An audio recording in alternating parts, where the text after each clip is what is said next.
everyone, and welcome to Christine Means Business with your host, Christine Hansen, me.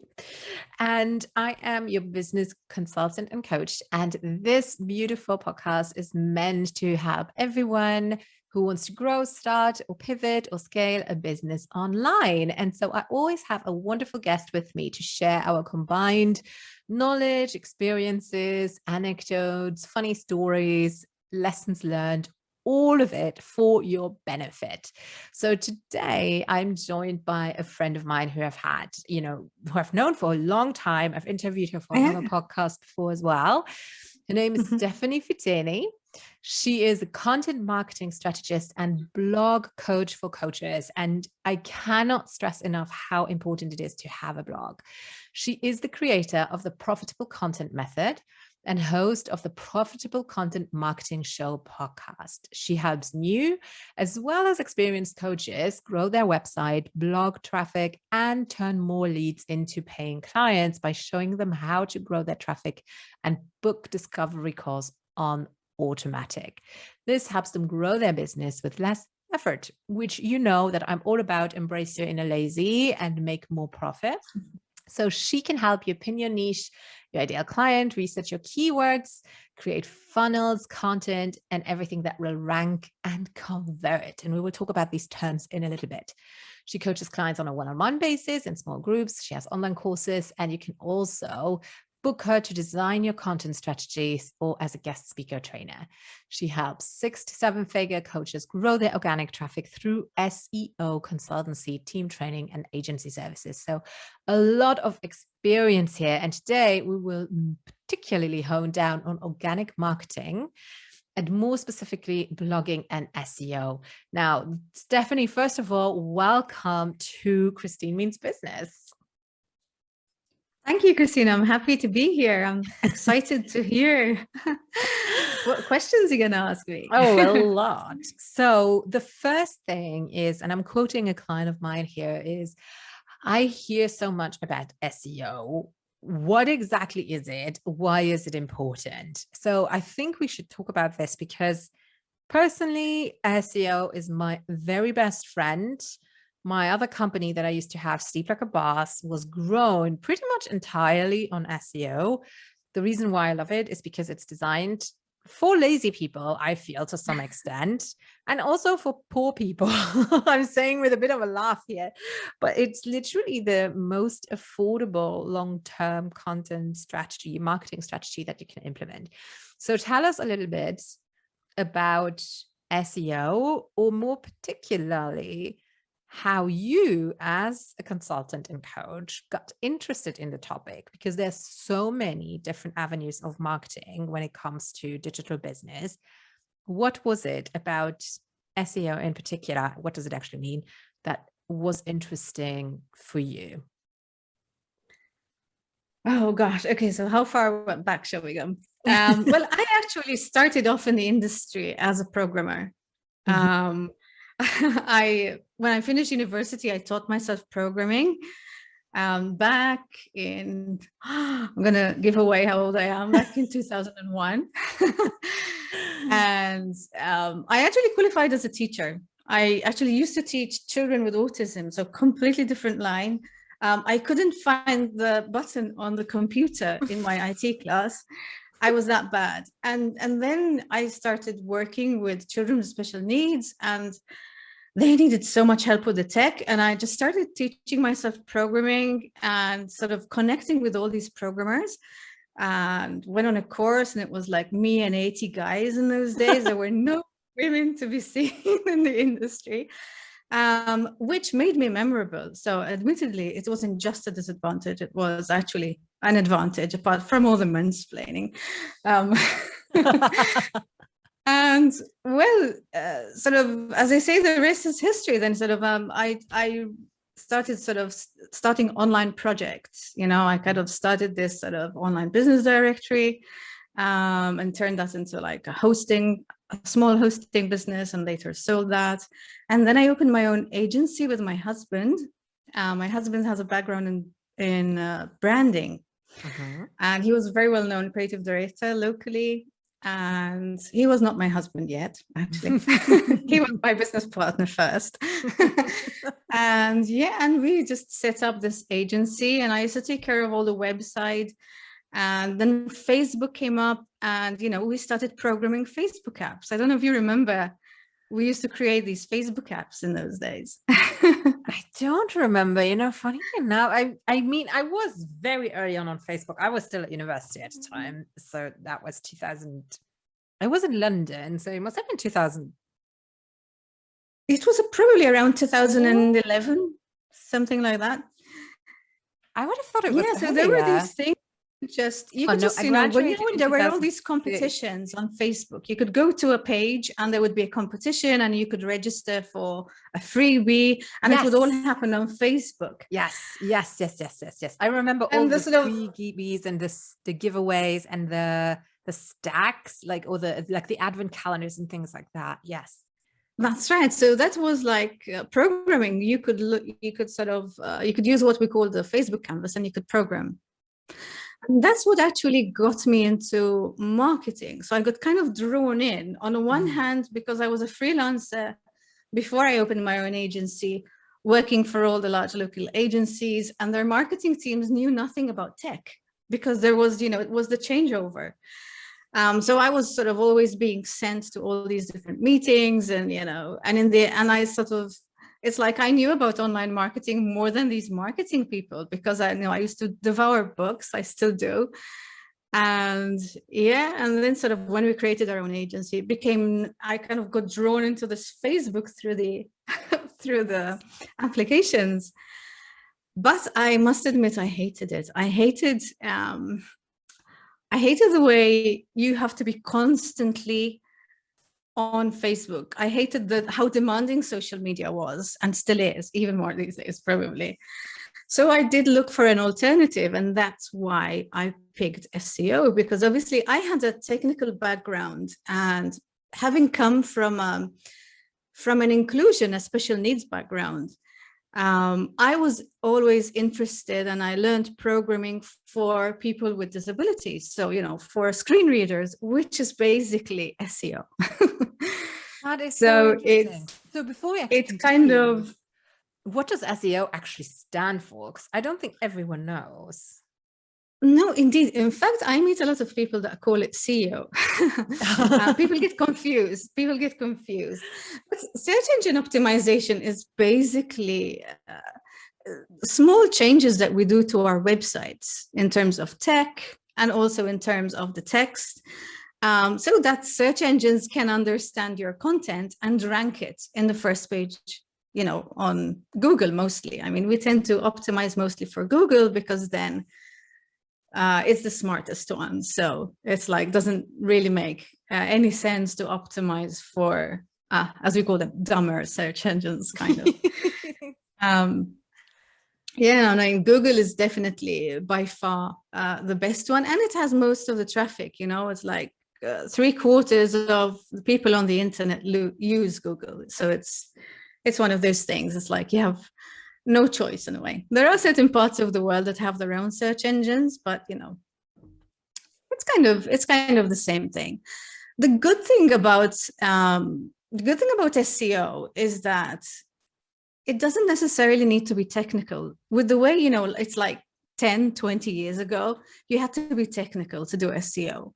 You don't need to be technical anymore. And this is in fact sort of what I've based my business on, because I used to see all these large SEO companies that charge literally a nominal egg, like 6 figures to optimize your site. And they're really not doing that much these days, because it's so much easier to do. You don't need, there are certain things you're probably going to need a programmer for, but that's, a one-off thing. You don't need like somebody to optimize your site for 12 months. Because people and Google basically want the same thing, as opposed to always, fighting the social media algorithm. Mm-hmm. This is why I like SEO. So basically, Google wants what you want. It wants to give your audience, the right people that you're creating value for. It wants to give them the right results. So by optimizing, it doesn't mean that we are trying to fake or trying to fool the search engine into showing us. What we're trying to do is we're trying to format our website and format our content in a way that helps Google more easily understand who the content is meant for, because they want what we want. They want to show that content to the right people, and of course, if you have too much advertising on your site and you're not really giving value, or you're replicating someone else's content, Google's not going to love you. Yeah. But if you're doing it right, then if you really care about your audience and you know all these little sort of things that you need to put on your site, then it's really not that hard. That is so interesting, because I'm going to tell you what I've always thought before I got to know you, and also what my clients think. A lot of them are terrified of SEO, because the first thing that you kind of think it is lots of keywords, similar to hashtags, analytics, having to do tons of research for each article that you're writing. And then it's life or death whether you use the right keywords for the right post or the right page, and where to even put those keywords. So very often I feel, the way that you described it, that it was in the beginning when it was these huge companies, when you needed a programmer to embed those keywords. I think that mindset is still that idea is still ingrained a lot of the time. So I love that we can make SEO easy now and understandable. Now, you said two things, and I want to talk about both of them. On the one hand, we talk about words that are helping with search engine optimization, I would probably think. And the other hand, you talked about format. So let's talk about format for a second before we go over to keywords. What makes a Google-friendly formatted website or page or post? Not the same thing, people. So you have your website. On your website, you have pages, and on your blog post page, you have posts. So let's talk, I think, because most of it is probably going to come from blog posts. If you were to do a comparison, and this is not meant to be mean, but just for this very simplified process, good blog post, bad blog post in terms of formatting, what would you say? What is typical for a bad blog post? What would be typical for a good formatted, a well-formatted, Google-friendly blog post? Okay, that's an interesting question. I have not been asked this before, actually, but it's a great question. And okay, so it's actually very simple. Imagine, so the first thing, just off the gates, subtitles. Subtitles are good for people, and they're good for search engines. Sometimes people write blogs that are like stories. And yes, I mean, fair enough. Not everybody's teaching something. Not everybody's, talking about a step-by-step process or how to do something. So sometimes you end up getting these blog posts, and they're like 2 large paragraphs, and it's like chunks of text. And there might be value if you actually get around to reading them, but people won't read them because they're not broken up. And search engines are going to find it hard to understand what it's really about. And they don't, when you don't have subtitles, you don't have the opportunity to optimize as well, because your subtitle, it's literally spelling it out. So imagine you're a search engine, imagine you're a bot, and you literally can imagine you're a robot and you can just understand what you're told. Yes. If you're given a big chunk of text with lots of different words, it's too much. You might have some doubts, what it's about. So what do you do then what would you do if you're a robot? What do you need to understand more information? So if there are subtitles that explain maybe the angle of each paragraph, then that's already going to give you more information. The categories. So, for instance, something very typical with coaches, it's like they're offering similar things with a different angle. So I don't know, I could be treating stress.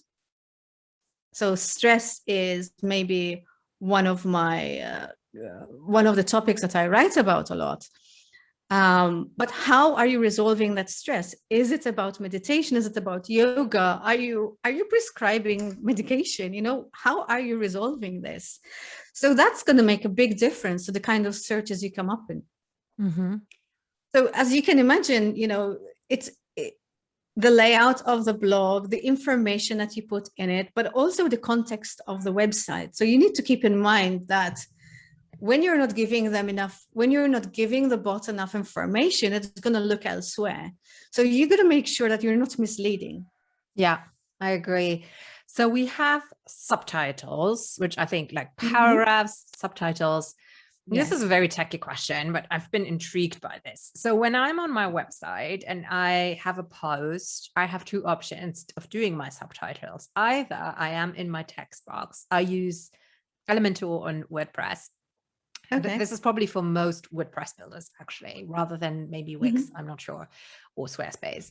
But I can either go in my text box, click on there, write my paragraph, and then in the paragraph box, I can choose between the font paragraph, header 1, header 2, header 3, or I can go to the style tab and then pick there, like what I have pre-programmed. So for example, my main font is always this, my headline is always this. So question, would it be better to use the pre-programmed or heading 1, 2, 3, and then I can still edit it. I can still go into the small style and edit it individually, or does it make sense to use the overall website fonts that I dedicated to each different kind of structure? Yes, and this is an interesting one because I often get asked why is WordPress better than Wix or Squarespace? And you've basically just answered that question. This is the same answer.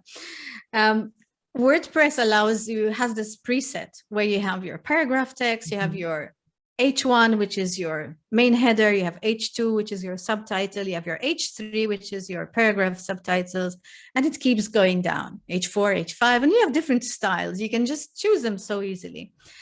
They don't always work perfectly.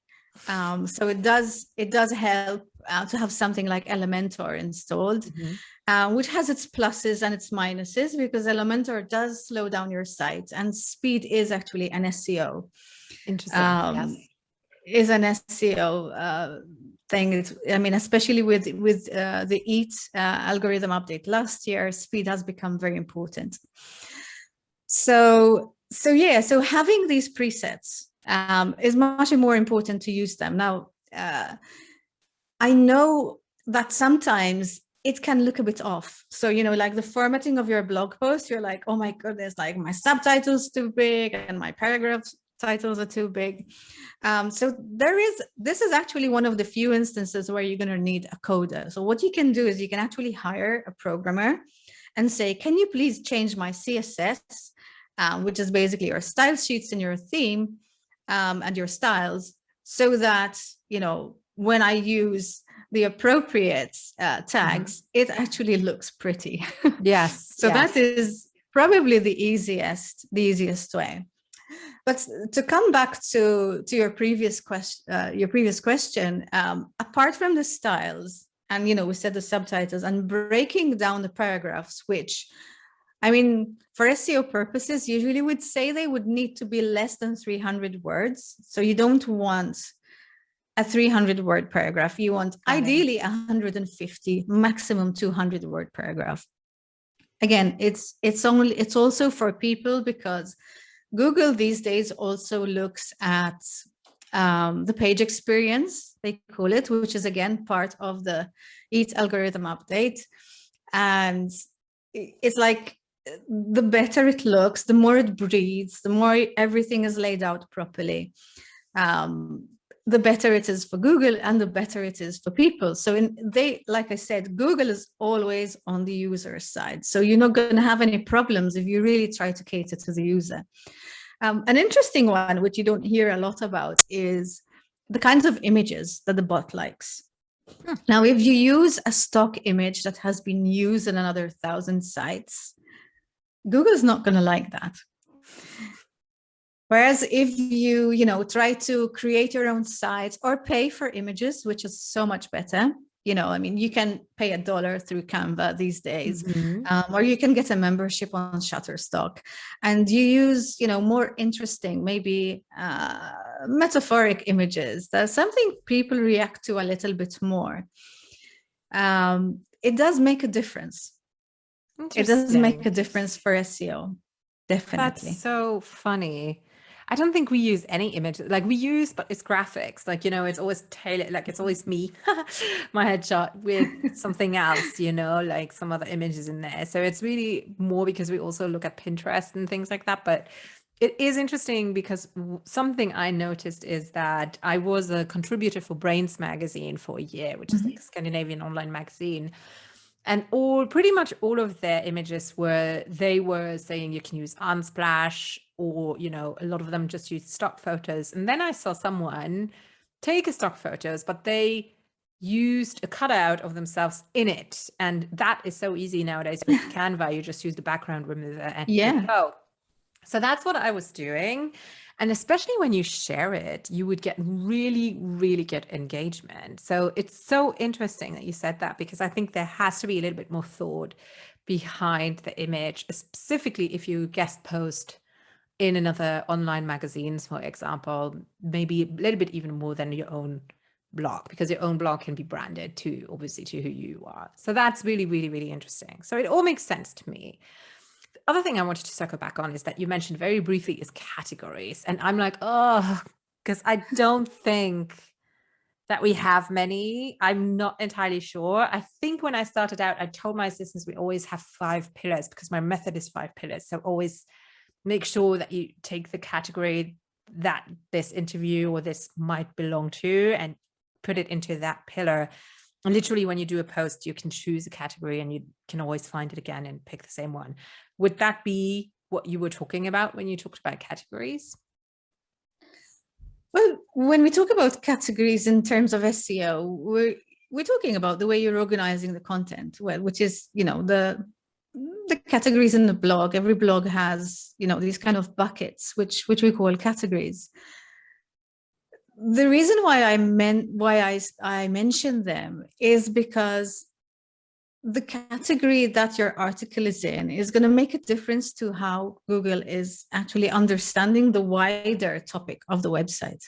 So you would definitely recommend, if someone starts their website or goes in there now in a panic because they haven't set up categories, like literally they just went ahead and posted and that's it.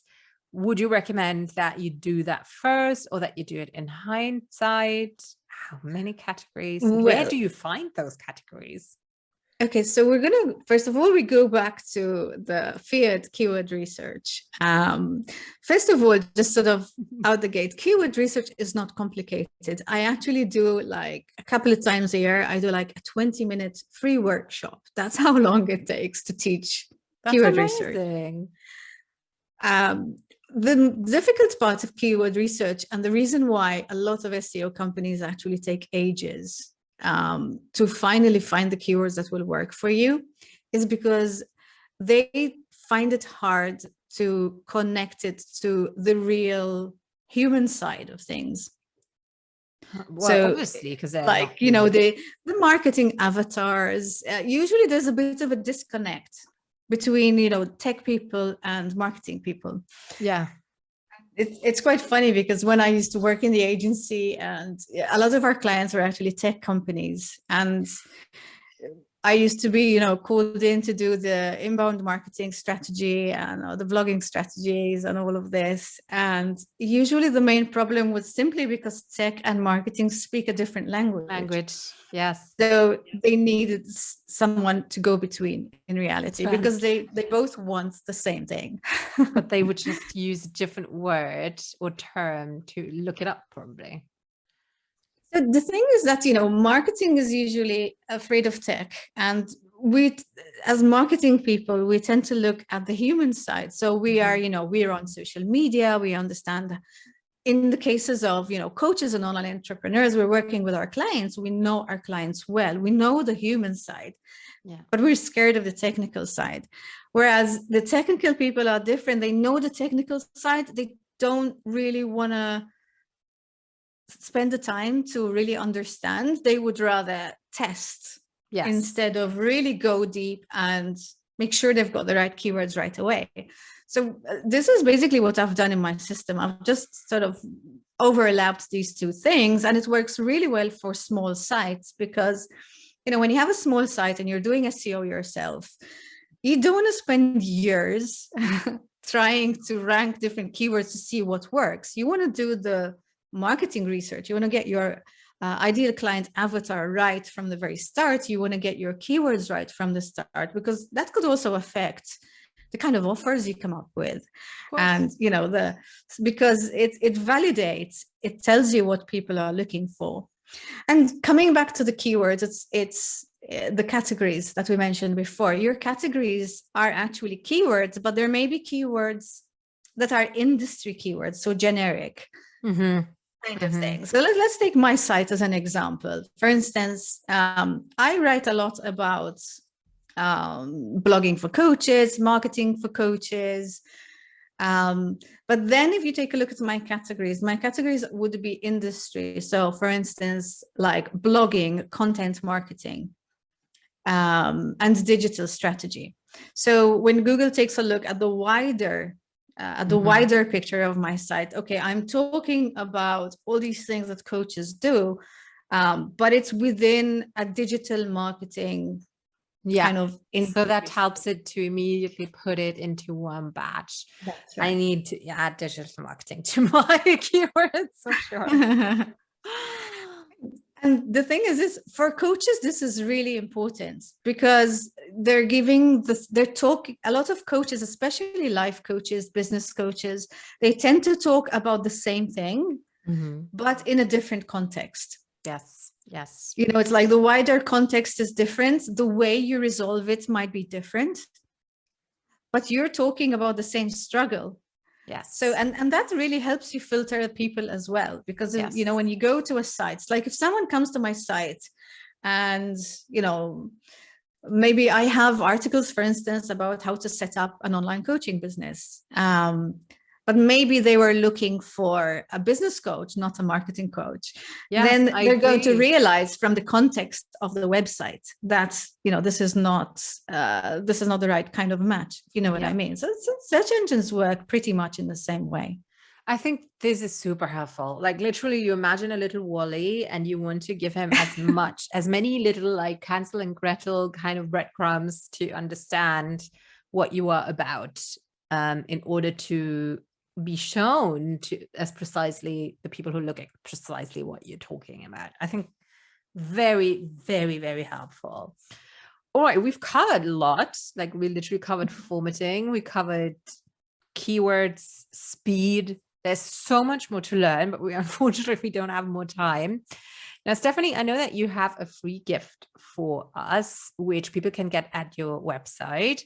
Your website is stephaniefiteni.com. So Stephanie, Stephanie, and then Fiteni, all in one word, Fiteni.com. And they can get that there. So tell us a little bit what that freebie is about, what that free gift is about.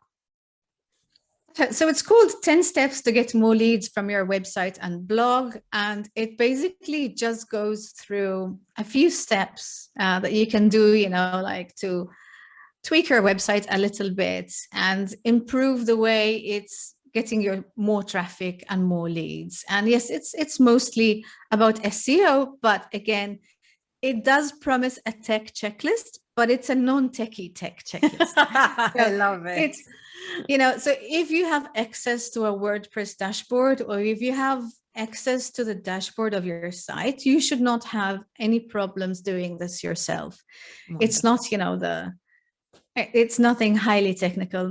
In fact, my goal has always been to simplify things as much as possible so that coaches can do this themselves. Because like you said before, it's cheap and it's lazy, which means that when you're starting out, it really helps you go from 0 to step 1. A lot of people find it hard to get unstuck from that. They think they have to go to doing a lot of social media and they don't know their ideal client yet. So, using SEO, it helps you validate what people are already looking for, which kind of simplifies the way you pick your offer. And then it helps you get unstuck because you start making your first sales from simply putting blog posts out there with the right call to action. So it can really, and I get so frustrated seeing, these big business coaches out there who maybe started their business 10 years ago. And, it's just, there is an easier way. You don't have to have tons of money to begin. And you can spend on ads at a later stage and scale and everything. But I think SEO can be a really good way to start. Wonderful. I absolutely love it. My Sleep Like a Boss business runs on SEO. I was asked today, where do you get most of your leads from? It's Google and YouTube, because we are careful with how we name our articles and how we name our videos. It's not rocket science. I think it has just been presented in a way that is very difficult, that is intimidating, so that other people can charge more. There you go. Stephanie, it's been an absolute joy to have you back on the show. People can find you on Instagram, on Facebook, and on your website. We have all the links on the website of christinemeansbusiness.com. Go to the blog category. I don't have a podcast page just for the podcast yet. I think I'm going to do that. But for now, go to christinemeansbusiness.com/blog, and you will find Stephanie's episode and a lot of other guest episodes that we had with phenomenal wisdom, seriously. And I'm really looking forward to seeing you there. Also, in my own cause, we're recording this on the 11th of January, 2022. It's a beautiful day today, actually. And I will be launching my book, We Mean Business, a practical guide for online coaches, entrepreneurs, and small business owners who want to, what is it again? Market and grow a business online, I think. Very close to that. And it's going to launch on the 24th of January. So make sure you check that out on Amazon or on my website, where you can get a deluxe edition. All right, everyone, that was it for us. Make sure you reach out to Stephanie if you need any help with your SEO for your website or any other digital marketing advice. She will be sure to help you. Let her know that you found her through the podcast of Christine Means Business. Stephanie, thank you again. And to all of you guys, have a wonderful rest of your day. Bye-bye for now.